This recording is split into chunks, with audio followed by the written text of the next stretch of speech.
did those chamber sticks and candles, stem candles and all that. Then he went off and did pear, apple, genie, cobalt, did these other things as well. And 3 others. So there's actually 12 samples when we took these through the trade show cycle. They had little price tags on the wholesale price, went through the trade show cycles. Of the 12 samples, only 9 received orders. So the 3 that received no orders, obviously I'm not going to order those. Okay, and that's why you only see 9 here and not 12. Of the samples out of the show, you see the rate of sale that I got for these. 72 on those stem ones, 144, 487, 20. That's how many orders I collected against the products. Now, the minimum production run was $5,000 worth. The supplier didn't care what designs he made. It was time and materials. Minimum $5,000 time and materials.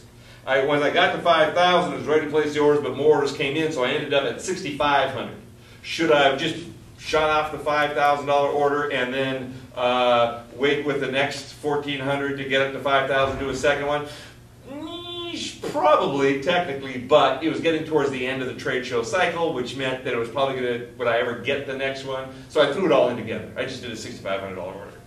So, placed the order with Forge Ahead, who I determined was the best place in the world to get these. They were selling to all the other competitors in the United States. So $6,500 purchase order to Forge Ahead. Then Forge Ahead goes ahead, makes the goods, produces them, and creates the commercial invoice here on page 23, showing units and all that kind of stuff. Page 24 is a packing list with weights and all that kind of thing. Then page 25, after they make the goods, create the invoice and the packing list, Forge Ahead Enterprise, the supplier, takes them down to the docks in Kaohsiung, I believe, no, Keelung, and turns them over to Sealand. Sealand says, thank you very much, the 62 cartons of glass oil lamps, and issues the exporter the original bill of lading. That's page 25. Now this is the most important document in an international trade transaction, comma, surface. Okay?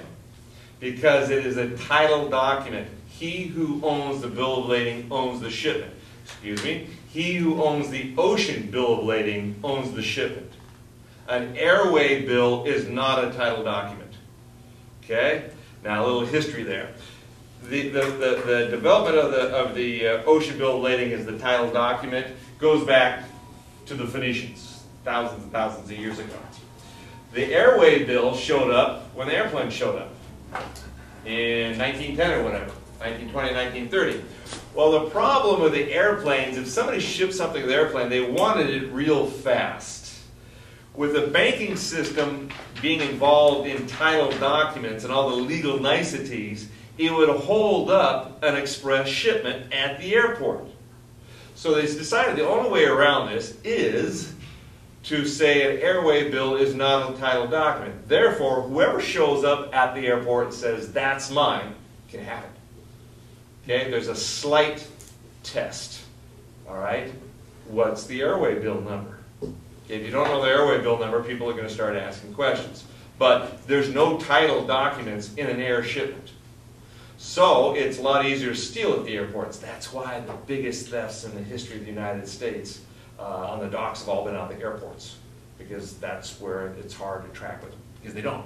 The idea is if something comes off an airplane, whoever's paid that much to ship it is waiting for it, or their agents are waiting for it, okay? And stuff doesn't hang around at the airports. That's the idea. It's getting less and less that way as more and more is going free.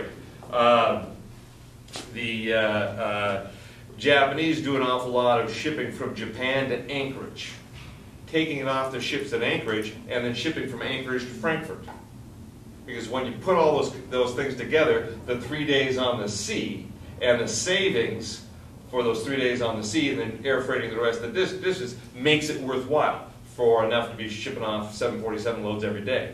So there's all these things that people put together, they study it to death, and then they decide this is the best way given the circumstances for whatever cargo it is.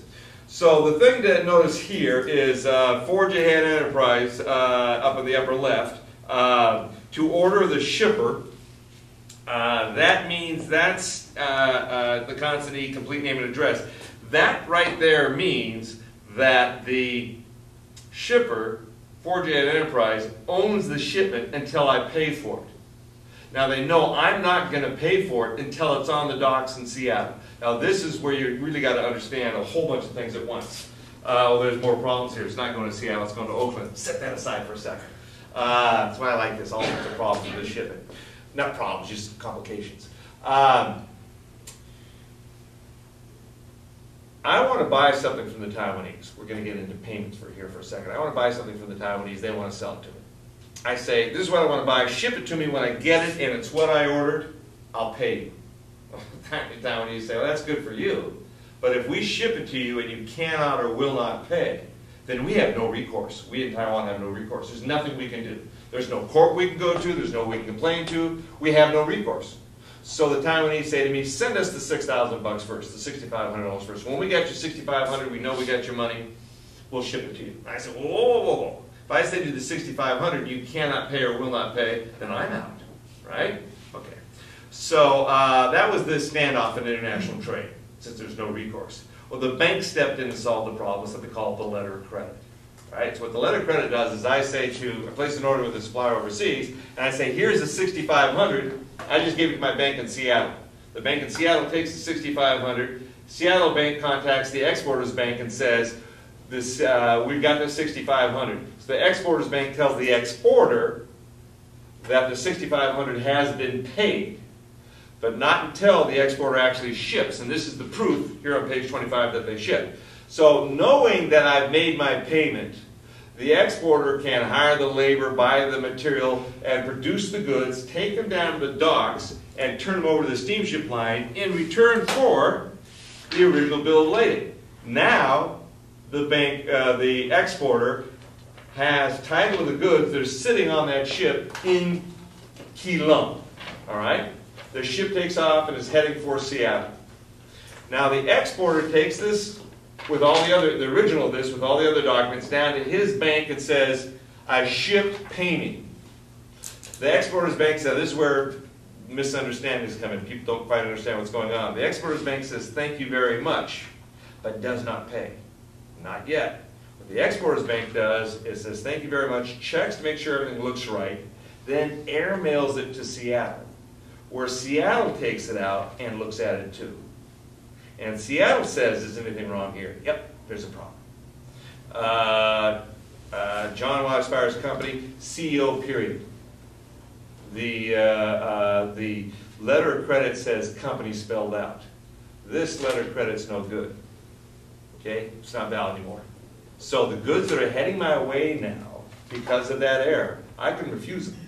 My money does not go out, if I want. Okay, if I so desire. The deal's off because they got the paperwork wrong. Right? It's that tight on the paperwork side.